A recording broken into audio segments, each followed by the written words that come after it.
അമേരിക്കയുടെ അഞ്ചാം കപ്പൽപ്പടയെ ആക്രമിച്ച് ഇറാൻ യുഎസിനെയും ലോകത്തെയും ഞെട്ടിച്ചു. ചരിത്രത്തിൽ ആദ്യമായിട്ടാണ് അഞ്ചാം കപ്പൽപ്പട സംവിധാനം ബഹ്റൈനിൽ ഉണ്ടാക്കിയതിന് ശേഷം ഒരു മുസ്ലിം രാജ്യം അല്ലെങ്കിൽ ഏതെങ്കിലും ഒരു രാജ്യം ഈ മേഖല കേന്ദ്രീകരിച്ചുകൊണ്ട് ആക്രമണം നടത്തുന്നത്. അപ്പോൾ ഏത് തരത്തിൽ എങ്ങനെയും ആക്രമിക്കാൻ പാകത്തിലുള്ള സംവിധാനം ഇറാൻ്റെ കൈവശത്തിൽ ഉണ്ട് എന്ന് അടയാളപ്പെടുത്തുന്നതാണ് അഞ്ചാം കപ്പൽ പടക്ക് നേരെ ഇറാൻ നടത്തിയിരിക്കുന്ന ആക്രമണം എന്ന് സ്ഥിരീകരിക്കപ്പെട്ടിരിക്കുകയാണ്. IRGC ഇത് ചരിത്ര നേട്ടമെന്ന് അവകാശപ്പെടുകയും ചെയ്തു. തങ്ങളുടെ ദൗത്യം ആരംഭിച്ചിട്ടേ ഉള്ളൂ, അതിനി മുന്നോട്ടുള്ള ദിവസങ്ങളിൽ ഇതിനേക്കാൾ കഠിനമായിട്ടുണ്ടാവുകയും ചെയ്യും.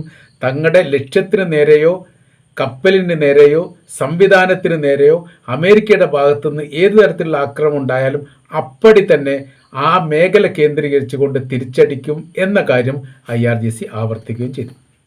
നമ്മൾ പരിശോധിക്കുന്നത് എന്താണ് അഞ്ചാം കപ്പൽപ്പട എന്നുള്ളതാണ്. എന്താണ് അവരുടെ ഉദ്ദേശ ലക്ഷ്യം, എന്തിനാണ് ഇവർ ബഹ്റൈനിലെത്തിയത് എന്നതുമായി ബന്ധപ്പെട്ടുള്ള കാര്യമാണ് ഇന്നത്തെ ഈ വീഡിയോയിൽ നമ്മൾ ചർച്ച ചെയ്യുന്നത്.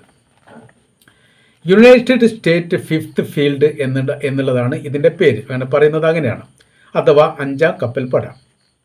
ഇതിൽ ഒരു കപ്പൽപ്പട എന്ന് പറയുന്ന സമയത്ത് നമുക്ക് ആ വാക്കിൽ തന്നെ ഉദ്ദേശം മനസ്സിലാവും. ഒരു കപ്പലല്ല, കപ്പലിൻ്റെ ഒരു പട തന്നെയാണ്, ഗ്രൂപ്പ് ഓഫ് കപ്പലാണ് എന്നുള്ളത് കൃത്യമാണ്. മിസൈൽ നിരീക്ഷണ കപ്പലുകൾ, ഈ സംവിധാനത്തിൻ്റെ അകത്ത് ഇവർ സൂക്ഷിക്കപ്പെട്ട അല്ലെങ്കിൽ സംവിധാനിക്കപ്പെട്ടതിനെക്കുറിച്ചുള്ള വിവരണങ്ങളാണ് ഈ പറയുന്നത്. മിസൈൽ നിരീക്ഷണ കപ്പലുകൾ, ഈ യുദ്ധക്കപ്പലുകൾ, വിമാനവാഹിനി കപ്പലുകൾ, അന്തർവാഹിനികൾ, നാവിക വിമാനങ്ങൾ, ആയിരക്കണക്കിന് സൈനികർ എന്നിവയുടെ സംയുക്ത സേനാ സംവിധാനമാണ് അഞ്ചാം കപ്പൽപ്പട എന്ന് പറയുന്നത്. ഇതിൻ്റെ ആസ്ഥാനം ബഹ്റൈനിലെ മനാമക്ക് സമീപം നേവൽ സപ്പോർട്ട് ആക്റ്റീവ് ബഹ്റൈൻ എന്ന നാവിക താവളത്തിനോട് ചേർന്നിട്ടും അതിൻ്റെ ചുറ്റുഭാഗവും, നാവികത്താവളവും അതിൻ്റെ ചുറ്റുഭാഗവും. ചുമതലകൾ: Persian Gulf, Gulf of Oman, Arabian കടൽ, റെഡ് സീ, ഹോർമുസ് എന്നീ മേഖലകളെ നിയന്ത്രിക്കുക എന്നൊക്കെ പറയുന്നുണ്ട്. നിയന്ത്രിക്കുക എന്ന് പറയുന്ന സമയത്ത് ഇപ്പോൾ ഹോർമുസും ചെങ്കടലും ഒക്കെ നിയന്ത്രിക്കാൻ വേണ്ടി അമേരിക്കയ്ക്ക് സാധിക്കില്ല എന്ന് ഉറപ്പാണല്ലോ. അപ്പോൾ ഇവിടെ നടക്കുന്ന സംഭവത്തെക്കുറിച്ച് നിരീക്ഷിക്കുക എന്നുള്ളതും അതിന് ചില ലക്ഷ്യങ്ങൾ പറയുന്നുണ്ട്, ഉത്തരവാദിത്തങ്ങളും ലക്ഷ്യങ്ങളും. അഥവാ കപ്പൽ ഗതാഗതം സംരക്ഷിക്കുക, എന്തെങ്കിലും വിഷയം ഉണ്ടെങ്കിൽ അത് ഇടപെട്ട് പരിഹാരം ഉണ്ടാക്കുക എന്ന് ചുരുക്കം. കടൽ കൊള്ള തടയുക, അമേരിക്കയുടെ സഖ്യ രാജ്യങ്ങളെ സംരക്ഷിക്കുക, യുദ്ധസമയത്ത് നാവികപ്പടയെ ഏകോപിപ്പിക്കുക. ഇതെല്ലാമാണ് അതിൻ്റെ ലക്ഷ്യകാര്യങ്ങളൊക്കെ. അപ്പോൾ ഇവിടെ എന്തെങ്കിലും വിഷയം ഉണ്ടായാൽ സാധാരണഗതിയിൽ അമേരിക്കയാണ് ഈ വിഷയത്തിന് പരിഹാരം ഉണ്ടാക്കൽ എന്നുള്ളത്. ഇതിന് നേരെയാണ് 5ഓളം ബാലിസ്റ്റിക് മിസൈലും ഡസൻ കണക്കിന് ഡ്രോണുകളും ഇറാൻ അയച്ചത്. അതിൽ ചിലതൊക്കെ പ്രതിരോധിക്കാൻ സാധിച്ചിട്ടുണ്ട് എന്ന് അവകാശപ്പെടുന്നു. അങ്ങനെയല്ല അന്താരാഷ്ട്ര റിപ്പോർട്ടുകൾ എടുത്ത് പരിശോധിക്കുന്ന സമയത്ത് വലിയ രീതിയിലുള്ള നാശങ്ങളും നഷ്ടങ്ങളും ഉണ്ടാക്കിയിട്ടുണ്ടെന്ന് മാത്രമല്ല, എല്ലാവിധ പ്രതിരോധ സംവിധാനത്തെയും തകർത്തുകൊണ്ട് ഇറാൻ്റെ മിസൈലിന് ലക്ഷ്യം കാണാൻ വേണ്ടി സാധിച്ചു എന്നും കാണാൻ വേണ്ടി സാധിക്കുന്നു. ഫത്താ മിസൈൽ, ഖൈബർ ഷെഗൻ മിസൈൽ, ഇമാദ് മിസൈൽ എന്നിവയുടെ ഒരു കൂട്ടം മിസൈലുകളാണ് ഇറാൻ അയച്ചത് എന്ന് ഏറെക്കുറെ അഭിപ്രായപ്പെടുന്നു, സ്ഥിരീകരണം ഇല്ലെങ്കിൽ പോലും. എയർബേസ് ആക്രമിച്ചതുമായി ബന്ധപ്പെട്ട് പിന്നീട് അതിൻ്റെ മറ്റൊരു ഭാഗം പറയുന്നത് ഇങ്ങനെയാണ്: കുവൈറ്റ് എയർബേസ് ഈ വിഷയവുമായിട്ട് ബന്ധപ്പെട്ട് ആക്രമിച്ചിട്ടുണ്ട്. കുവൈറ്റ് ഇൻ്റർനാഷണൽ എയർപോർട്ട് എന്ന് പറയുന്നത് അവിടെ മറ്റ് സാധാരണ യാത്രാ എയർപോർട്ടുകളായിട്ടാണ് അത് പരിഗണിക്കുന്നത്. അങ്ങനെയാകുന്ന സമയത്ത് ഇതിനെ എന്തുകൊണ്ട് ആക്രമിച്ചു എന്ന ചോദ്യത്തിന് IRGC പറയുന്ന ഒരു മറുപടി ഇങ്ങനെയാണ്: കുവൈറ്റ് അന്താരാഷ്ട്ര വിമാനങ്ങളെ ഒരു സാധാരണ വിമാന ലക്ഷ്യമായിട്ട് കാണാൻ വേണ്ടി സാധിക്കുകയില്ല. അമേരിക്കയുടെ സൈനിക ലോജിസ്റ്റിക് പ്രവർത്തനങ്ങൾ ഉപയോഗിക്കുന്ന കേന്ദ്രമാണ് ഇവിടം. പല രീതിയിലും പല തരത്തിലും തങ്ങളുടെ അന്വേഷണത്തിൽ അത് വ്യക്തമാവുകയും തങ്ങൾക്ക് നേരെയുള്ള ആക്രമണത്തിൽ ഈ എയർപോർട്ട് ചില സമയങ്ങളിലെങ്കിലും അവർ ഉപയോഗിക്കുകയും ചെയ്തിട്ടുണ്ട്, ഇപ്പോഴും ഉപയോഗിച്ചിട്ടുണ്ട് എന്നുള്ളതാണ് അനുമാനം. അതുകൊണ്ട് തന്നെ ആ മേഖല തങ്ങൾ ലക്ഷ്യമാക്കാനുള്ള കാരണം ഇതാണ് എന്ന് പറയപ്പെടുന്നു. ഇതിൻ്റെ ആരംഭഘട്ടം നമുക്ക് നോക്കാം. ഈ അഞ്ചാം കപ്പൽപ്പട ബഹ്റൈനിൽ എങ്ങനെ എത്തി എന്നുള്ളത് 1944 ഏപ്രിൽ മാസം 26 രണ്ടാം ലോക യുദ്ധകാലത്താണ് ഈ മേഖല കേന്ദ്രീകരിച്ചുകൊണ്ട് ചെറിയ രീതിയിലുള്ള സംവിധാന കാര്യത്തോടു കൂടി ഒരു സൈനിക വിന്യാസം അല്ലെങ്കിൽ സൈനിക സംവിധാനം സ്ഥാപിച്ചത്. അതിൻ്റെ പ്രവർത്തനം പസഫിക് സമുദ്രത്തിൽ മാത്രമായിരുന്നു. യുദ്ധത്തിന് ശേഷം 1947 അത് പിരിച്ചുവിടപ്പെടുകയും ചെയ്തു. ആ ഒരു കാലഘട്ടത്തിൽ മാത്രമാണ് ഉണ്ടായിരുന്നത്. പിന്നീട് അത് വിടപ്പെട്ടു. 1948 വർഷത്തിന് ശേഷം അങ്ങനെയല്ല, 1947 അത് പിരിച്ചുവിട്ടു. പിന്നീട് 48 വർഷത്തിന് ശേഷം 1995 ജൂലൈ മാസം 1 മധ്യപൂർവ്വ മേഖലയുടെ പ്രവർത്തനത്തിന് വേണ്ടി വീണ്ടും സ്ഥാപിക്കാൻ വേണ്ടിയിട്ട് തീരുമാനിച്ചു. ഇങ്ങനെയാണ് ആ 2 ഘട്ടം വരുന്നത്. അതെങ്ങനെ ഈ അമേരിക്കയുടെ കൈവശത്തിലേക്ക് ഇതെങ്ങനെ വന്നു എന്നതിനെക്കുറിച്ച് പറയുന്നത് ഇങ്ങനെയാണ്. ബഹ്റൈനുമായിട്ട് ഒരു കരാറുണ്ട്. ആർക്ക്? ബ്രിട്ടൻ ഒരു കരാറുണ്ട്. 971 ബ്രിട്ടനിൽ നിന്ന് ബഹ്റൈൻ സ്വതന്ത്രമാകുന്നത്. എന്നാൽ ഈ സമയത്ത് നാവിക താവളം ബ്രിട്ടൻ വിട്ടു നൽകിയിട്ടില്ല ബഹ്റൈന്. അത് തങ്ങൾ സൂക്ഷിക്കും, തങ്ങളുടെ പരിധിയിലാണ് അത് വരിക എന്ന് അന്ന് ബ്രിട്ടൻ പറഞ്ഞു. ബഹ്റൈനെ സംബന്ധിച്ചിടത്തോളം അവർക്ക് സ്വാതന്ത്ര്യമായാൽ മതി. ഒരു ബഹ്റൈൻ്റെ ഒരു എയർബേസിൻ്റെ സ്ഥലങ്ങൾ അങ്ങോട്ട് പോയാലും കുഴപ്പമില്ല, ബാക്കിയുള്ള സ്ഥലം സ്വതന്ത്രമാവുമല്ലോ എന്ന് കരുതിയിട്ട് അതിന് ബഹ്റൈൻ അനുമതി നൽകുകയും ചെയ്തു. പിന്നീട് അമേരിക്ക ഇത് ഉപയോഗിക്കാൻ വേണ്ടിയിട്ട് ബ്രിട്ടനുമായിട്ടുള്ള ഒരു ബന്ധത്തിൻ്റെ അടിസ്ഥാനത്തിൽ അമേരിക്കക്ക് ഇത് ഉപയോഗിക്കാൻ വേണ്ടി ബ്രിട്ടൻ നൽകി. പിന്നീട് അത് സ്ഥിര നാവിക സാന്നിധ്യമാക്കിയിട്ട് അമേരിക്ക മാറ്റി. ഇത് വിട്ടു നൽകുന്നതുമായിട്ട് ബന്ധപ്പെട്ട ഒരു വിഷയമുണ്ട്. അതായത് രണ്ടാം ലോക യുദ്ധത്തോടനുബന്ധിച്ച് രണ്ടാം ലോക യുദ്ധം വരെ ലോകത്തിലെ ഏറ്റവും വലിയ സൈനിക ബലമുള്ള ശക്തി ബ്രിട്ടനായിരുന്നു.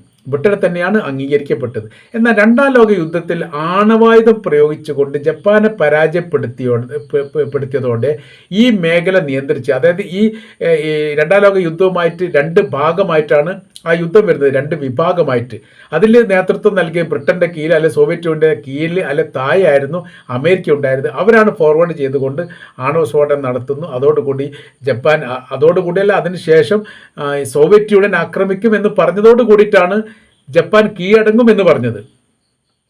പക്ഷേ ഈ ആണവായുധം പ്രയോഗിച്ചത് കൊണ്ടാണ് കീഴടങ്ങിയത് എന്നുള്ള അമേരിക്കയുടെ ആ നിലപാടിൽ നിന്ന് മാറ്റം വരുത്താൻ വേണ്ടിയിട്ട് സോവിയറ്റ് യൂണിയൻ ആ കാലഘട്ടത്തിൽ സാധിച്ചില്ല. കാര്യം സോവിയറ്റ് യൂണിയനും ജപ്പാനും തമ്മിലൊരു യുദ്ധം നടക്കാനുള്ള സാഹചര്യങ്ങൾ ഉണ്ടാകുന്നതിന് മുൻപ് തന്നെ ജപ്പാൻ കീഴടങ്ങി എന്നതിനാൽ അവിടെ ആധിപത്യം അമേരിക്കക്ക് ആധിപത്യം ഉണ്ടായ സമയത്ത് ഏറെക്കുറെ ബ്രിട്ടൻ മാഞ്ഞു പോകുന്ന ഒരു രീതി ഉണ്ടായി. അന്താരാഷ്ട്ര മേഖലയിൽ നിന്നൊക്കെ അവരങ്ങനെ പതുക്കെ പിറകോട്ട് പോകും. കാരണം ഒരു സൈനിക ശക്തി ഇവിടെ ഉയർന്നു വന്നിരിക്കുന്നു. ആ സൈനിക ശക്തി ഉണ്ടാകുന്ന സമയത്ത് പിന്നീട് തൊട്ട് താഴെ സൈനിക ശക്തിക്ക് ഒരു വിലയൊന്നും ഉണ്ടാവില്ല. അപ്പോൾ പിന്നെ എന്ത് ചെയ്തു? ബ്രിട്ടൻ അമേരിക്കക്കൊപ്പം ചേർന്ന് നിന്നുകൊണ്ട് ശക്തി കാണിക്കാൻ വേണ്ടി സാധിച്ചു. കാര്യം വെച്ചാൽ അമേരിക്ക പറയുന്ന അല്ലെ അമേരിക്ക സംസാരിക്കുന്ന ഭാഷയിൽ തന്നെ ബ്രിട്ടൻ സംസാരിക്കാൻ പറ്റും, ഇടപെടാൻ പറ്റും. ബ്രിട്ടൻ അമേരിക്ക കൂട്ടുകയും ചെയ്യും. ആ രീതിയിലാണ് കാര്യങ്ങൾ പോയത്. 1991 ഡിഫൻസ് കോർപ്പറേഷൻ എഗ്രിമെൻറ്റ്, DCA എന്ന് പറയുന്ന ഒരു എഗ്രിമെൻറ്റ് ബഹ്റൈനും അമേരിക്കയും തമ്മിലുണ്ടാക്കി. ഏറെക്കുറെ ബ്രിട്ടൻ അപ്രത്യക്ഷമായി. ഇതിൻ്റെ ആധിപത്യം അമേരിക്കക്ക് വന്നു എന്ന് ചുരുക്കം. അമേരിക്കക്ക് സ്ഥിരതാവളം സ്ഥാപിക്കാനും പ്രവർത്തിക്കാനും നിയമപരമായി അംഗീകാരം നൽകുന്ന ഒരു കരാർ ബഹ്റൈനും അമേരിക്കയും തമ്മിൽ നേരിട്ടുണ്ടാക്കി 1991.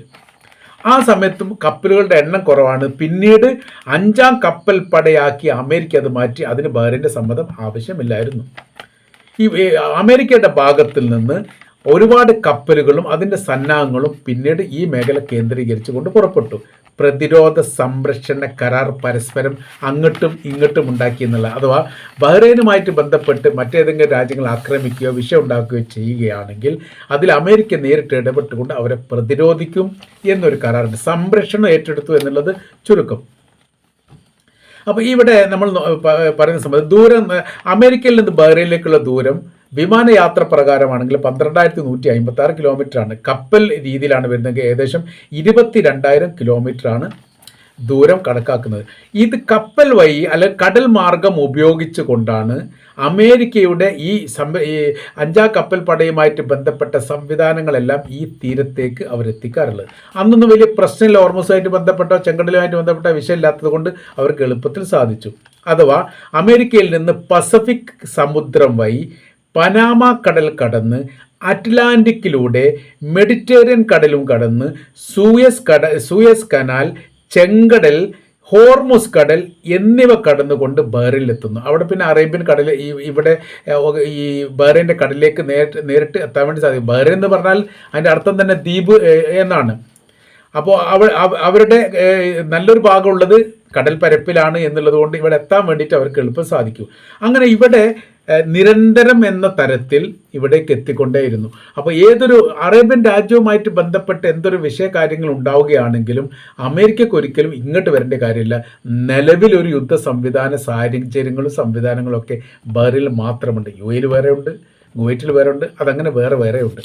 അപ്പോൾ ഈ മേഖല കേന്ദ്രീകരിച്ചുകൊണ്ട് രണ്ടാം ലോക യുദ്ധ കാലഘട്ടത്തിൽ അവിടെ ഒരു സംവിധാനം ഉണ്ടായിട്ട് അതിന് പോലും ആക്രമിക്കാൻ വേണ്ടി ജപ്പാന് സാധിക്കാത്തതാണ് ഇപ്പോൾ ഇറാൻ ചെയ്തിരിക്കുന്നത് എന്നുള്ളതാണ് അമേരിക്കയ്ക്ക് ഏറ്റവും വലിയ നാണക്കേടുണ്ടാക്കിയിരിക്കുന്ന കാര്യം. ചരിത്രത്തിൽ ആദ്യമായിട്ടാണ് അമേരിക്കയുടെ 5ാം കപ്പൽ പടക്ക് നേരെ ഇറാനെ പോലെയുള്ള ഒരു 3ാം ലോക രാജ്യം ആക്രമിക്കുന്നത്.